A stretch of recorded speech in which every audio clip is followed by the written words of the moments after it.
In each lesson, you will have some sort of a scale that helps you when you will have to deliver tests to your clients. You will have this scale that helps for every trait, that helps you understand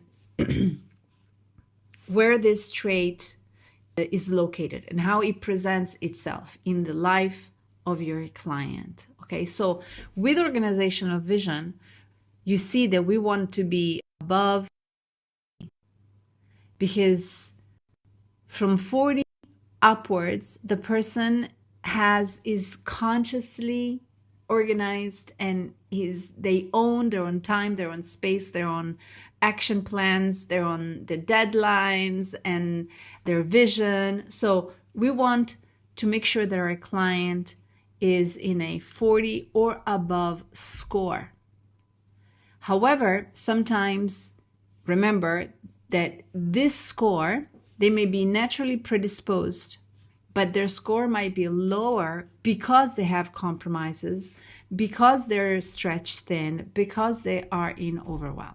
Okay, so we have to differentiate between a low trait from overwhelm and compromises, or a low trait because they are naturally disorganized and a little bit scattered brain, and they don't have a good time management skills, or they have difficulties in seeing something in their third eye.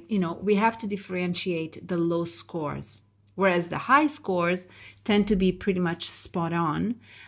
So from 40 upwards, that this behavior is stable in their everyday life.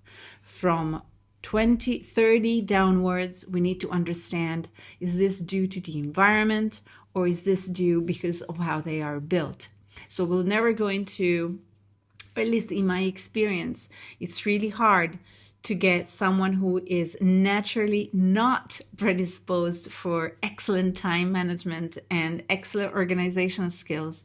It's really hard to get them to a 40 or 50 or 60 or 70 or 80 score, but we can help them simply manage better their resources. Okay, so we will dive into exercises in a little while.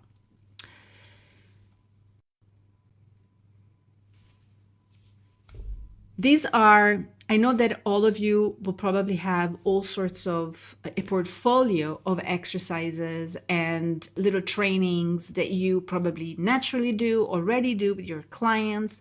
I have included in each trait also the exercises that we do with our clients, and that they have proven successful over time. So when you get someone in front of you that has a low trait, first of all, investigate whether they are stretched thin but are naturally predisposed to organization, or whether they are not naturally predisposed because the problems are different and the exercises are different. Okay, so if we want to improve a low score of someone that is naturally disorganized, okay, we want to help them make daily or weekly work plans, depending on how scattered they are, obviously, using a diary. We want to help them identify priorities, and that's really tricky for people who are not naturally predisposed. They mix up urgent things, important things, non-important things, non-urgent things. The Eisenhower matrix for time management, it's really hard for them to understand, so we might want to take some time to teach it to them. So help them identify priorities, the things that are actually and really important, and make sure that they stay focused on them instead of getting distracted by 1,000 other activities. Obviously, I have clients who have ADD or who have ADHD, and for them, this type of exercises are really difficult. I have to be, in a way, very patient to accompany them and support them in this type of activity. You need to also check their activities from a qualitative point of view, and from time to time, maybe include in your coaching or in your mentoring or in your supervision, include some checkpoints, okay, to make sure that they stay focused and they do their tasks. Also check whether the organizational system adopted is suitable for the volume of activities. This is especially true for people who have employees that they're managing or a team. Is this person overwhelmed by tasks, by multiple roles? And if it is maybe a client, investigate whether they're stretched thin, whether they're covering multiple roles at work, multiple roles at home.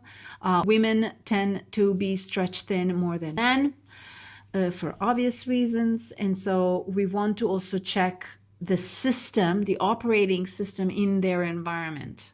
Check that they understand their role and that there are no overlaps. Again, this is especially useful with women clients and women employees who tend to overcarry and be overly proactive towards getting things done, but they pay a really high price. Okay. Check if there are any important disagreements or compromises that the person has accepted and that have led them to lose the desire to achieve results with passion in their work. So we need to, when we see a low trait, we need to understand if the person is heavily charged emotionally, with compromises, with toxic relationships at work, at home, because that will compromise focus, concentration, vision, and organization. But a world will open about that in a few lessons. Moving on, some practical actions that I'm happy to share with you. You can help them create a goal and ideal scenario. You can help them write down monthly goals by area, work life, family life, parent life, couple life. Define actions to take to achieve each goal. So really break it down for them, help them, because they might not. For some people, it's really easy and natural to do this, and rather quick and immediate. And for others, it's really, really difficult. So help them out. Try and teach them the urgency analysis, the Eisenhower matrix. How do you define urgent and non-urgent? How do you define something important and non-important? How do you prioritize? Your to-do list is really important to adopt as a tool. But also some clients need to have a to-don't list of the things that distract them. So this could be another exercise that you do with them. You can develop weekly work plans and then have a weekly check-in with them, a little checkpoint weekly to make sure that they're on tasks. You can help them create a focus of the day exercise. So every night for the next day, they decide what they're going to focus on and what's the priority for that day and what's the objective for that day. Whichever way or however you do these types of exercises, these are all useful to support a low trait of organizational vision. So the slide before, there were really practical exercises, right? More to do with time management and activities and task accountability and goal accountability. But this has to do more with, it's a vision exercise, because organizational vision maps out behaviors that pertain to time and space and organization and tasks and goals, but it also pertains to vision. Where do you want to go? Who do you want to be? What do you want to create? It's yourself in the future, professionally, family-wise, parent-wise, health-wise. It can be any type of vision. So sometimes people have difficulty in closing their eyes and just projecting their self 2.0, 3.0, 4.0. So we can help them. And we can help them asking some of these questions or whichever questions you are already using. How would you describe yourself? What would you be like? What would your life be like? What would your job be like if certain things were possible and for you right now? In what ways would your future self be different from who you are today? Amongst the activities that you do today, which ones give you the most satisfaction? This helps the person see where they are losing that positive emotional energy that they need to have a vision, but they also need it for everything else as well.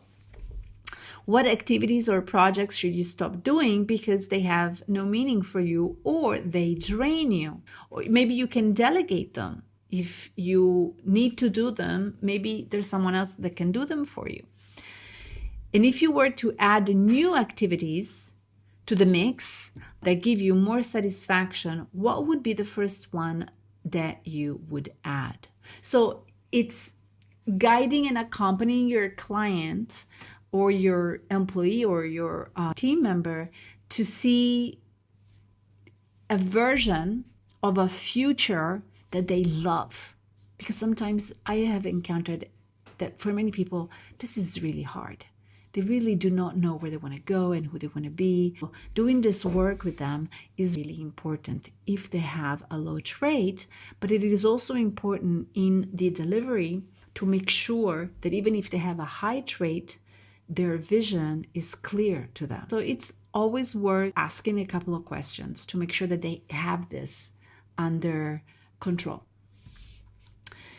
On most traits, I like to offer some sort of a spiritual or insightful meaning of some of these traits. So for me, on a deeper level, organizational vision is not just a mental skill, a time management skill, a visionary skill. It is really sacred because it is the moment that a person declares to life, I believe I was put here for something meaningful and I'm willing to walk toward it. So I see it and I move towards it. And time and space and all these mechanical things that we have seen just before help me walk toward it and reach it. It's about dreaming, but without the egoic attachment that makes one anxious or fearful. It's about planning, but without controlling and squeezing things. So I have my action plan. I do the things that I'm supposed to do to move further towards that goal, but I don't hyper control because that obviously puts me in anxiety.